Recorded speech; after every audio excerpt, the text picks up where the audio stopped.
Hey, it's great to be here. Thanks for coming. This is an extraordinary experience for us.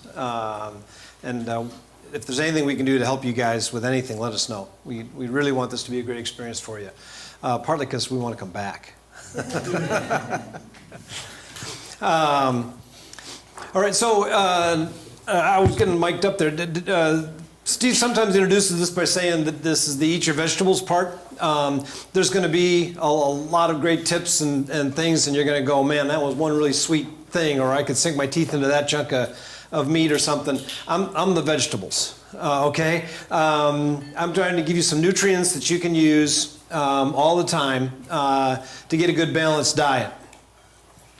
Because the goal here is leadership.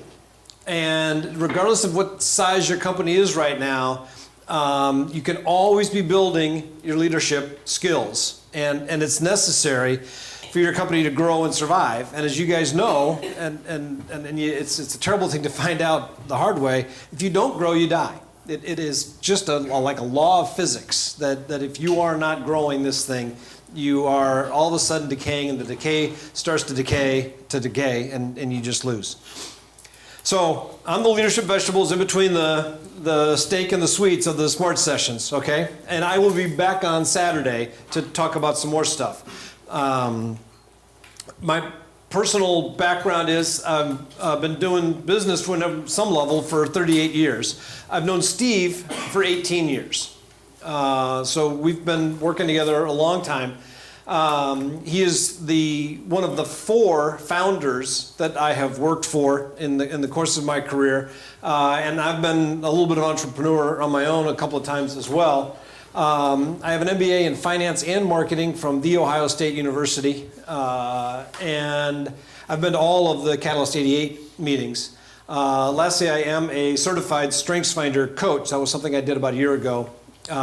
So the stuff that I'm telling you, some of the tools we're going to use are all, bona fide, real live things.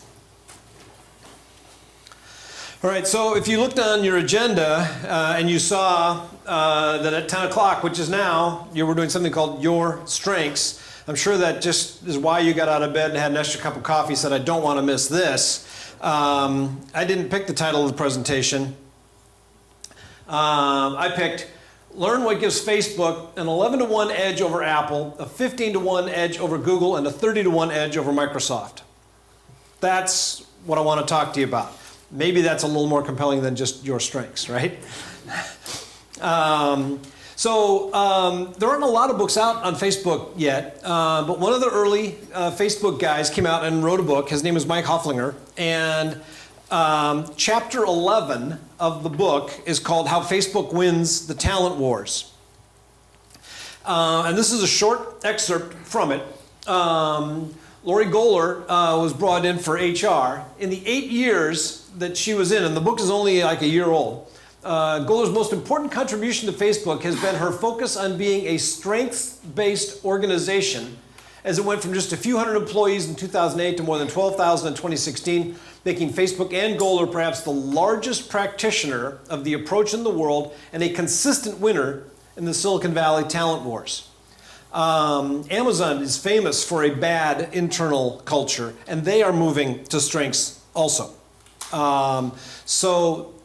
This is not me selling something to you. I'm not here for that. This is me trying to take you through something that I sort of lived in my own career for a while, and then when it came time to make a transition in my career, I had an opportunity to become a coach in it, and I just said, man, this fits. It fits like into my why, right? This is how I look at the world. And then I find out that there's some real big companies that we all know and respect that have grown, and we say, well, there's evidence-based data there that says this is a good thing.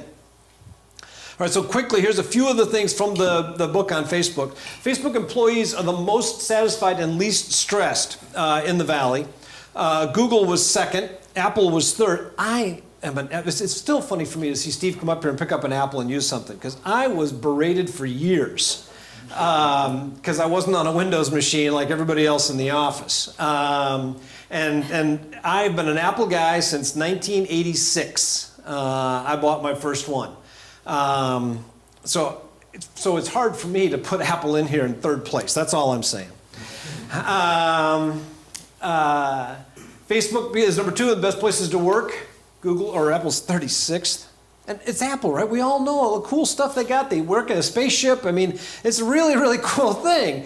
Facebook does better. And because of the way they manage their people, they do pull more people. They pull 11 employees out of Apple for every one that they lose to Apple.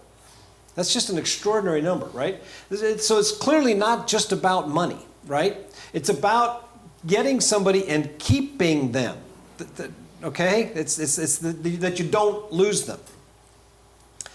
All right, so what I want to do today, and Steve kind of did this little survey for me, but I want to just kind of get you familiar with strengths a little bit, and then it'll cook, tonight and tomorrow, and then I'll come back on Saturday and we'll do it some more.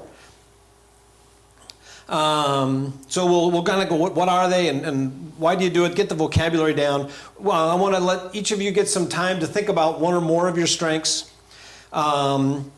And then we'll kind of expand some of those definitions.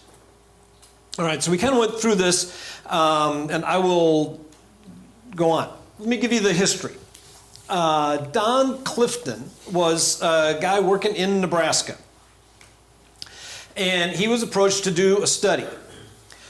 The Nebraska School Study Council asked the University of Nebraska, where he was working, to launch a major 3-year study of more than 1,000 students to measure reading speed and comprehension. So the goal here is we've got students that can read. Let's see if we can come in and give them some exercises, some tools, some methods to read faster. Because reading is one of these great skills that lets you have the whole world, right? So Don says, I'd like to present my research findings. And they go, okay, cool. He says, when we started the study, we had the average readers when they could read at 90 words a minute. And by taking this thing that you wanted me to evaluate, we implemented it, we did it, and we took these kids that could only read 90, and we got them up to 150 words a minute. That's an enormous, enormous increase, right? I mean, you're coming up on double speed and comprehension. That's really impressive. So the Nebraska Study Council said, thank you so much. That's an outstanding study, Don. You've really outdone yourself. We are excited to implement this across all of the state. Don says, wait a minute, you don't understand. This is not the good part. And they go, well, sure, it's awesome. What? He says, well, let me tell you something. When we were selecting the kids, we knew that some of them could read faster. So we had some of them that were above average readers. And where the average kid was doing 90, this small group that was really good at reading could do 350 words a minute, right? And I want you to know what they did. And you can see I've got a little exponential chart going, so you know how this is going to end, right? I didn't hide it really well. I'm sorry about that. Yeah, so they went from 350 to 2,900. So let that sink in for a second, okay? Everybody should be able to read. I'm not arguing that. But the point I do want to make is, if you find somebody that's good at something and you invest in that thing that they seem to be good at, they seem to have a knack for, it's one of their strengths. If you invest in what they're good at, you get above average returns, okay? If you invest in stuff they're not good at, you get good returns. You've invested, and that's not a bad thing to do. But find the things that they're good at, you can get above average returns. So, this is the cornerstone phrase of all of strengths, okay? What will happen when we think about what is right with people rather than fixating on what is wrong with them? Chris, you've got some time in the corporate world. I sure do too. How many other people have had real jobs, okay? Right? So we're at the end of March here. So sometime at this time of year in the last couple of months throughout your career, right, you went in for your annual review, and or you maybe gave a bunch of annual reviews to people, and you said, hey, so last year Really awesome. You did a lot of really good stuff. I need you to do a better job on filing expense reports. I need you to do a better job on paperwork or whatever. And you go, dude, I'm a salesman. Man, I'm out there meeting and greeting. I do the deals, yes, but you need to file weekly reports on time. It's very important, okay? That's not what they're good at, right? Now, you could have somebody else on your team that's an admin or something, and they're just awesome at it. And then you say, okay, but I need you to go out and see more customers. I don't like going out there. Those are very scary people, okay? Annual reviews were always about you're doing this stuff wrong, right? And I've had a bunch of bosses that say, well, you can't give somebody a 10. There are no 10s. Well, there's so we're not rating on a human scale, right? Then there are people that are extraordinary at something, and they deserve to be told they are extraordinary. You can focus on what is right with people. In a different version of this presentation, I put my resume up and I say, my name is Michael Pinkowski, I'm 59 years old, I've got an MBA in finance and marketing, and I believe in love. What else do you want to know about me? Okay, I've got experience, I've got education, I've worked a long time, and by saying I believe in love, I'm interested in growing people, I'm interested in doing the right thing, I'm interested in fairness. What else could you possibly want to know that's not covered in that resume? And look how much paper I saved. Somebody sent me an 8-page resume the other day. All right, so you got this core idea down. Focus on what is right instead of fixating on what is wrong. All right, now I'm going to do a little audience participation. I need you all to get a piece of paper ready and a pencil. There's a stump on your things there. And we are going to, in this, I need my thing here. In the space of 30 seconds, where's my timer? We're going to write a phrase. I want you to write it as fast as you can, as many times as you can, and we'll come up with, I'll buy you a beer. Whoever does it the most, I'll buy you a beer tonight, okay? Now, as soon as I say go, we're going to write this phrase. I use my strengths don't write it yet. Wait till I say go. Okay? Is everybody ready? Yeah, and I'm going to count it out. Oh, that says 1 hour. That'd be a long time. Let's move it to 30 seconds, just because we are trying to kind of stay on schedule here. All right. Oh, put the pencil in your non-dominant hand. Go.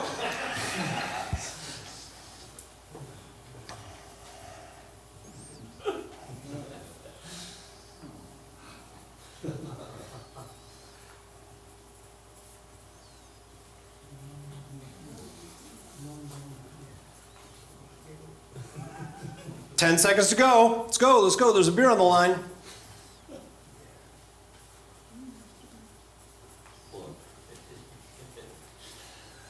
Bing.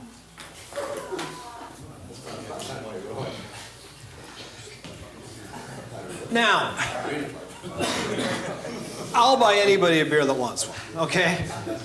What I want you to experience is being asked to do something that's not one of your strengths, right?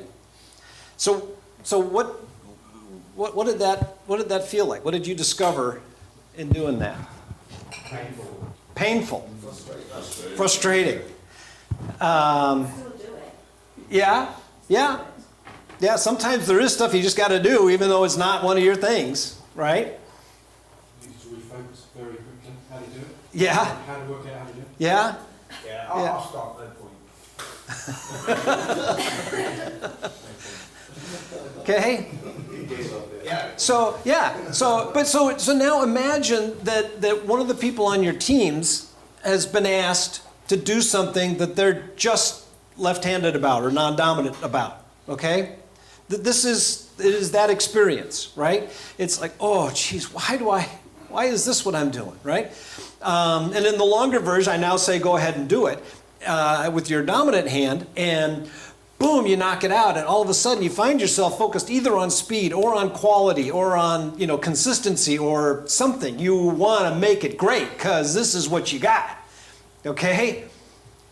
But that experience of being asked to do something that you're not good at, that doesn't fit, that's really hard, that is in fact sometimes what you're either asking yourself to do, at which point you got to say, wow, maybe I need to make some changes to my team, or you're asking your team to do, in which case you don't know your team well enough and you need to get to know them better, okay? So now let's move to some of the vocabulary. Okay, you now understand that how, you know, strengths really are different. So there are things called talents. Talents are naturally recurring patterns of thoughts or feelings or behaviors that can be positively applied. Okay, and you can imagine if we went around this room, we could probably go around 30 times, and people would say, "I've got a talent for singing in the shower. I can juggle." We were someplace the other day, and somebody could juggle. I can't juggle. Brad can juggle. So there would be all of these different talents out there. My wife says, and she'll say this, I can have a conversation with the front door. She can just walk up and start talking to people. I cannot. It's a good thing he's paying me. I have to actively go and meet you folks and start to engage. It does not come naturally to me. It is work. Thinking in an orderly and timely manner, a little different for me. I'd like to tell stories, and stories have beginnings and middles and ends, and I'm good at that.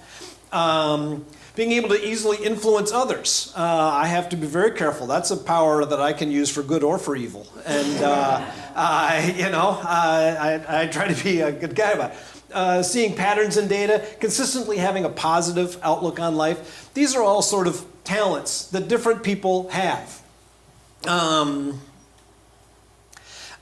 To make it a strength is to invest in it, okay? And when Gallup, I guess I left out this one like major part. All of this strength stuff comes out of Gallup. And I don't know the role of Gallup in the UK, but Gallup in the States is sort of the premier research organization. We all know them when it comes out to the presidential elections and stuff. There's a Gallup report every week. But in truth, where they make their money is in doing research on the American workforce. And we're going to get into this more on Saturday. But if you only get paid once every 4 years, that's not a great business. So Gallup forever has been involved in trying to understand the American workforce, and that's where the strength stuff started, and they've continued to build it out. So it's all part of that. So they want you to take and say, let's turn this strength, this talent into a strength. Let's invest in it. Let's learn more about these different strengths that we've got, become more aware of them, feel good about them, and then learn to apply them. And then once applied within yourself, how do you apply it around your team? So they decided through all of this research that they've done and continue to do that there are 34 different strengths. You guys all got your top 5. And when you take the assessment behind the scenes, they've ranked all 34. And for an extra $79, you can log back in and buy the other 29. But the idea of the top 5 is there's so much in those top 5. If you just thought about those and worked with those, you would learn so much about yourself. But there are, in fact, 34. And you'll see many of them spread around the room. You are unique, however.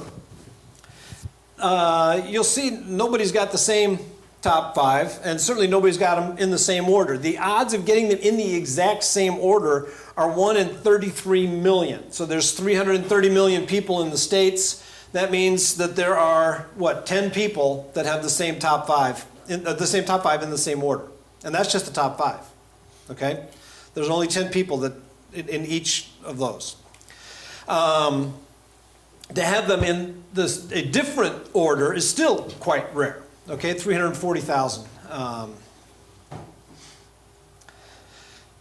Here's another key point, and I'm going to try to hit this a couple of times.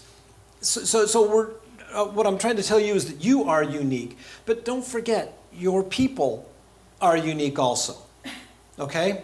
And we walk this walk of trying to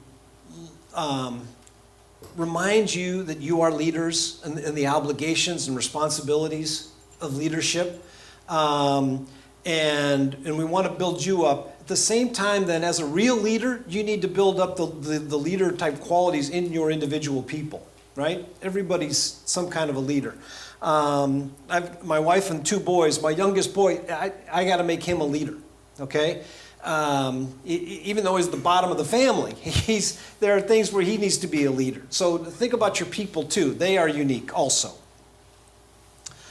All right. My goal here is for you to get to know your strengths a bit. So what I've done, and I kind of bought 3 kits and we've got 20 people. So this is an abbreviated exercise. If we were doing this for real, I'd be here for 8 hours and you'd be more bored than you thought. But I'm going to give you some stacks. And what I want you to do is you pick through these cards, and they're just pictures. They're just a bunch of different pictures. Look at your strengths real quick before I hand these out. And just familiarize yourself again with the names. Then look through the postcards and find 1 or maybe 2 that capture one of those strengths. And if you run through and you say, geez, I didn't really find anything that resonated with me, because again, I'm giving you a fairly short stack, then swap. I don't care what order these end up in at the end, at the end of the day here. Okay? So I'm going to put down 1 between each 2 of you. So share them back and forth. And then, like I said, if you want to, so just I'm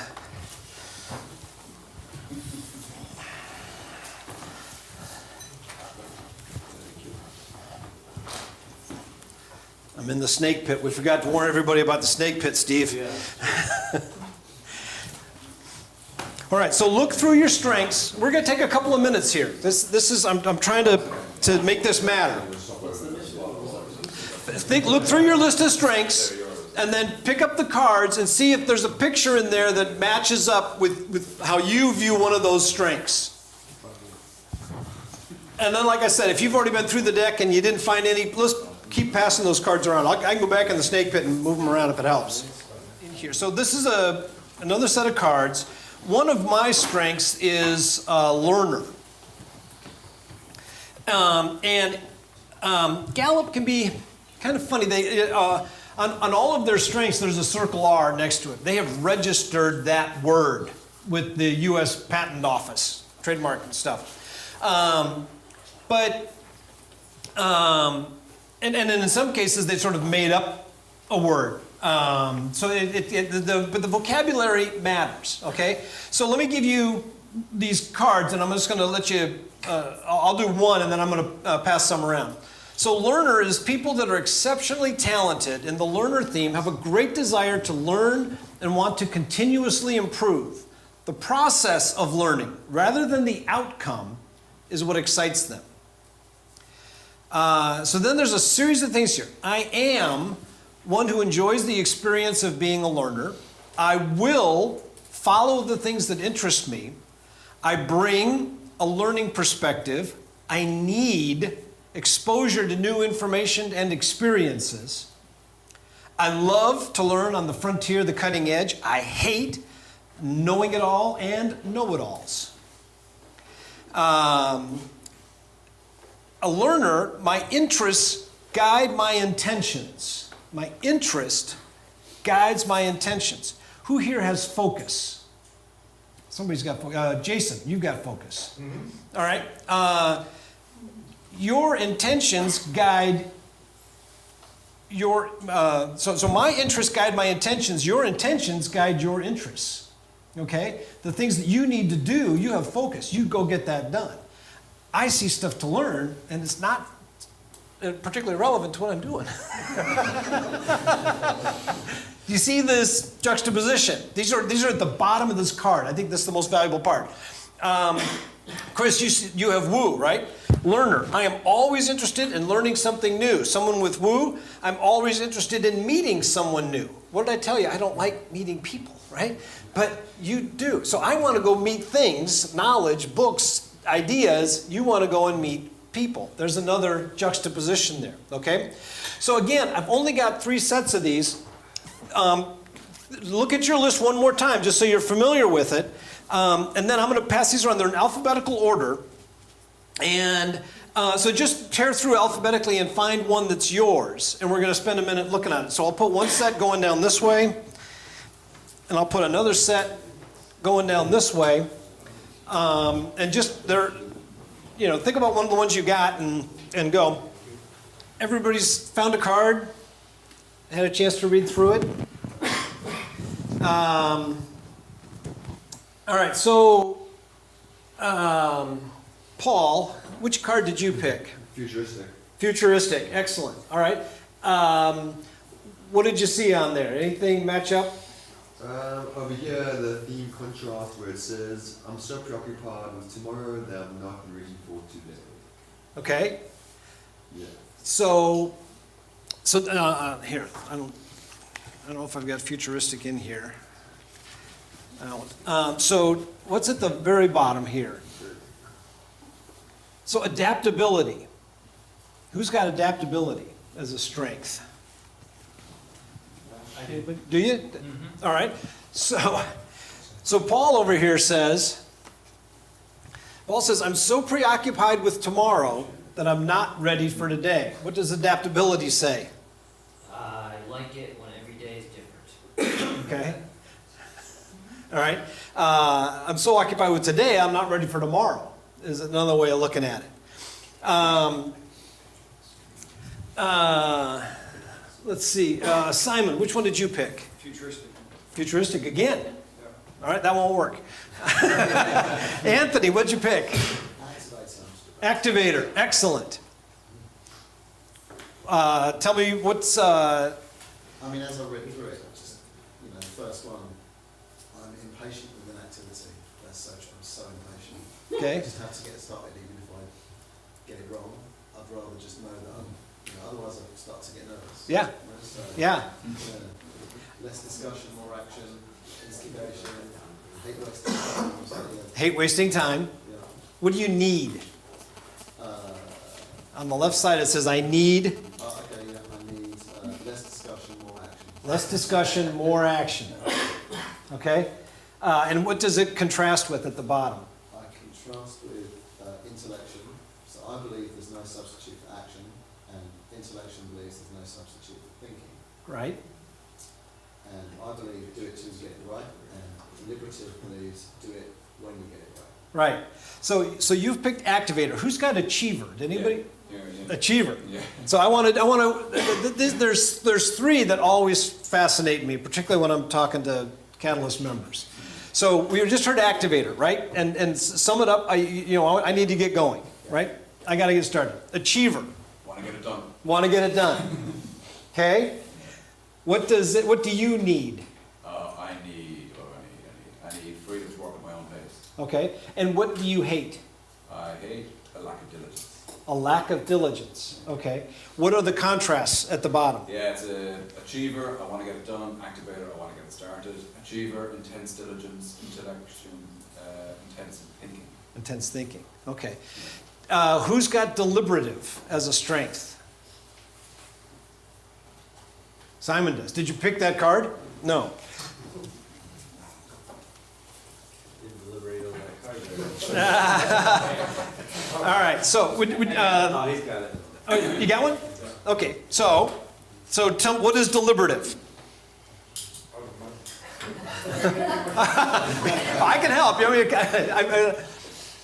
So it's a vigilant observer of potential risk. Okay. They anticipate obstacles. They need time to listen and think before being expected to speak. They hate a rush to judgment. They need time to listen and think before being. I'm sorry, I said that one. So so here's the triangle that I see all the time. You have activators that say, Let's go, let's go, let's go. In fact, actually, the real problem starts over here with these guys that have ideation, okay? They're just boom, boom, boom, boom, right? So then you get guys that say, okay, let's go, let's go, let's go. Let's make it happen, right? And then you get achievers, right? And the achievers say, we got to get it done. I'll check it off the list. I'll check it off the list. We're going to get it done. It's got to be finished. Let's get it done. And then you have deliberative that says, why the hell are we doing any of this? Wait a minute. We don't have time to do everything. We got to sort this stuff out. What if we can do it wrong? What if we spend all this time on this thing and it's the wrong thing? We could be spending some time on something else and be doing something wonderful. Okay? So here's how Facebook uses this stuff. If you're going to work at Facebook, you interview and you apply and they give you tests and you go to make sure that you can code or whatever it is you're doing, and they determine all that stuff and they go, we're hiring you. We've checked your references, we've negotiated your pay, welcome. And on day one, you come in and you take the strengths assessment, okay? And they come out and they go, oh, you've got deliberative. That's really interesting. Because we've got this team that's packed with activators and ideation guys. You'd be a really good match on this team because you're going to balance them out. That's going to make for a better team. They've got all these ideas and they're not finishing anything. and we think that you're the strength that you could, and they're frustrated because they're not finishing anything. But you might be in the conversation, you might be able to say, wait a minute, where are we really going with this? I know I'm new here, but what's this all about? So do you see now in that little equation how strengths can help out? Okay. Thanks for playing along on that. I'll keep working on getting more cards. So the people that do this then, the individuals have 7.8% greater productivity, and the teams that do this are 9% more productive in what they do. And this is Gallup research. They're measuring this all the time. They're going to see more stuff on Saturday that they're measuring. The individuals then are 3 times more likely to report having an excellent quality of life because they're doing what they're good at. Okay? It's not frustrating. They're not writing with their non-dominant hand all day long.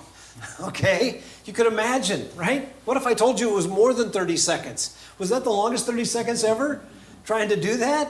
What if that was an 8-hour day? Okay? So you're so much happier if you're getting to leverage your strengths. Right? 6 times more likely to be engaged in their jobs. We're going to talk a lot on Saturday about engagement, right? If you guys have hired folks and the deal is how do you get them on board and making a difference in the business? Steve shows his icon for systems is gears, right? Gears don't work unless they're meshed, unless they're engaged. All right, now. See, this is going to work out perfect on time. All right, so now we've walked a little bit through strengths, and you know a little more than what you did when you walked in, I hope. But most of what we've talked about here is what they call the balconies. This is all the sunshine and rainbows of strengths. There are also basements. So in this, so a balcony then is this positive aspect of a strength, and it's the high points, it's the good things. The basements are the sort of negative aspects of it, or the blind spots, or the things that you need to be aware of. Let's take the example of activator as in this example. So they're self-starter, mover and shaker, energy source. When you get those kinds of people on your team, that's what you get out of that, right? The basement is you sometimes get ready, fire, aim. Okay? You sometimes get just loose cannon. And you sometimes get speaks before thinks, right? They value it more than intellection. Okay? So you need to know this. And I tell Steve about, once a week or so, we're working on a project together, and I tell him I think my positivity is getting out of control here. I am so optimistic this is going to work, and I said I don't have the reality is there's bad news, but I'm just such a happy guy, it's all going to be great, and he's like, I don't see what you're talking about. He's got a brother that's got deliberative, And I just said, if I could just have Dennis, call me up every morning and say, Mike, you're dreaming. It would be this enormous help to me to just tamp down that positivity a little bit and keep me rooted in reality. All right, so think about your strengths for a second here. Pick another one of them, and then tell me, can you think of the basement to it? Can you think of, one of your strengths, and what would be something that you said, sometimes I kind of get into trouble on that?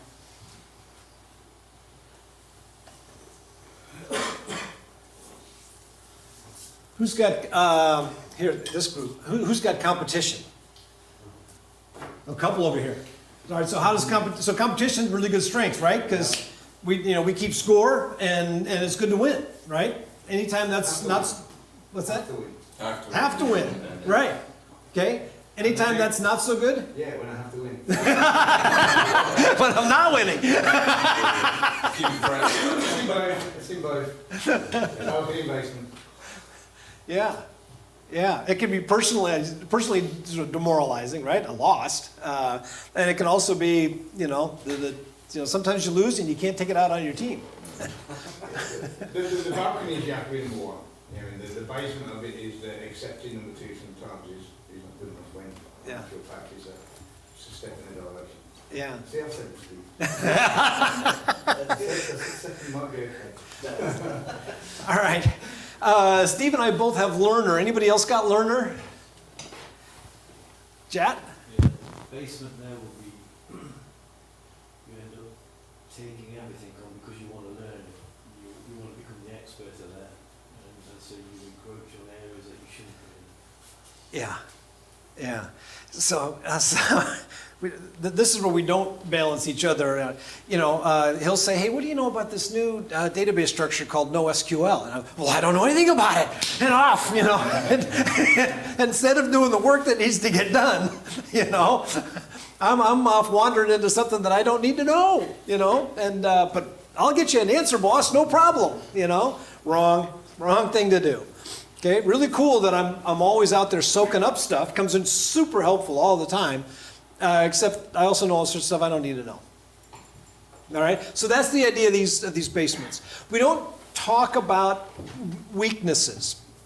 Again, on Saturday, I'll show you how you kind of look at the whole thing. These are all very positive words. They're all strengths. They are sometimes juxtaposed like activators and achievers, right? There's different strengths, but they're strengths, right? You wouldn't want to be in a company where they couldn't get something started, and you wouldn't want to be one where they couldn't finish it, okay? So there's no weakness there. But you also have to kind of keep in mind that there's some blind spots to things that are happening. Here's how it was best explained to me. Even the best gas grills have knobs. Am I showing my Americanness here? Great big grill and everything turned up on full. So use the knobs, right? Dial it down once in a while. My positivity, I have to dial down once in a while. There's a time when somebody says, hey, I need to know the cold hard facts. Don't spin it. Please don't spin it. Just tell me how it really is. And I go, oh, okay. That's what you're asking for. I can deliver that. We can do that. Okay? All right. Now, another super important phrase. You remember when I told you the story about how Facebook uses this? They hire you and then they give you the assessment. Okay? You don't use this to hire people. You don't go out and say, I need an activator around here. Okay? If you've done this, you'll kind of know some of that. It will influence what you're hiring for. This vocabulary will help you to see things when you're talking to people and interviewing people, but you don't give them the assessment first.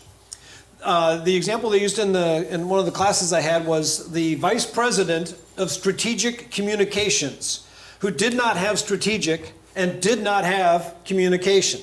Okay? And he thought he was doomed, right? He said, I'm doing great in this job, I'm making all this money, and now I'm going to get fired because the company just showed up, gave me this test, and I'm, is there a test for vice president? And he thought he was doomed. But the key phrase here is, StrengthsFinder does not tell you what you do well, it tells you how you do things well, okay? So he got things done either through positivity or through activator, right, or through woo, because he was able to build relationships with people. Whatever it was, he got it done in a different way. So you don't go out and hire, somebody and say, I need you to have, strategic and communication in your top 5 to be a great VP of Stratcom. That's not necessary. So a few other things as we go through here. Only some behaviors can be learned. So if you've got somebody and you're trying to teach them something, you can SOP it and you can give them exercises and have them kind of work through certain things. But there's only so far that you can go with that.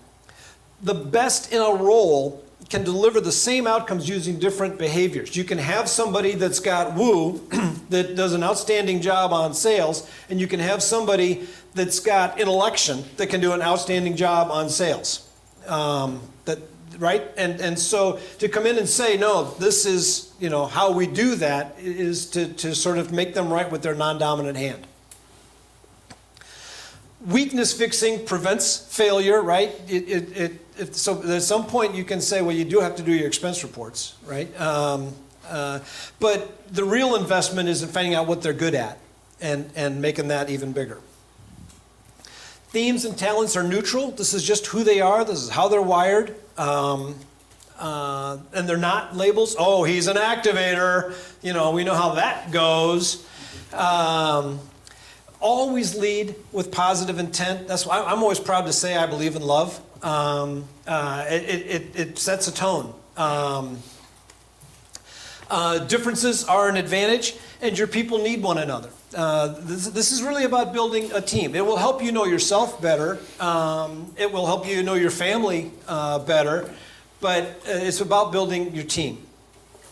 So Michael, go back to your Facebook example, so their recruitment philosophy or their criteria was based on the technical Yes. spec and then just did the strengths base after. Yeah. Now you've got all these credentials. Now let's see where you fit in. And there's some flexibility there. They're a big organization, right? So if they've got a team that if there's a choice of teams to go on to, that gives them an advantage that we don't always have. That is interesting because the big corporates they kind of say, well, we can move these people around, but if you're talking about an SME with 5 or 6 or 10 employees, you're going, well, we might actually need an activator, or we might need need somebody who's going, a deliberator who's going to put the reins on us here. Well. Yeah. All right. Steve wants takeaways, and as I was walking through London the other day, I saw that you guys have takeaways like all over the place. That's really good. We don't have those in the States. We do have a sandwich chain called Togo's, which is to go. So we got some takeaways for you. First of all, remember these are research-based concepts, right? This is Gallup doing the work they do day in, day out, all the time. It's a huge company that's famous for this little 5% of their business, but the 95% of their business is this work that they do in strengths. And you're better when you work on your strengths. You saw that in the handwriting example. So when you get a chance, when you took this thing, they gave you a couple of documents, go back and read them again. Now I'm hoping that I've got you kind of jazzed about it. It was sort of a task, a to-do that you were able to check off your list. You achievers really love getting that done. I'm adding to your list and saying, hey, what about going in and just read through it one more time? And then, in fact, read through it again. You will continue to see things as you go through it. And then I made these little name towers up and stapled them all by myself. So as you look at people that you've just met, start to see what their strengths are, and as you interact, start thinking about it, and see if you can see how they use these strengths. Okay? That's it. Thank you. Okay, very well done. Let's go 10:56. I don't know if this mic is hot, but I'm going to anyway. All right, so a couple words on strengths from, and I hope I don't steal Mike's thunder for Saturday. So Number one, the clickbait title that he used instead of your strengths is a good one, right? 11 times more employees go to Facebook than Apple. He didn't go into the fact that it's 30 to 1 at Microsoft, right? It was on the screen.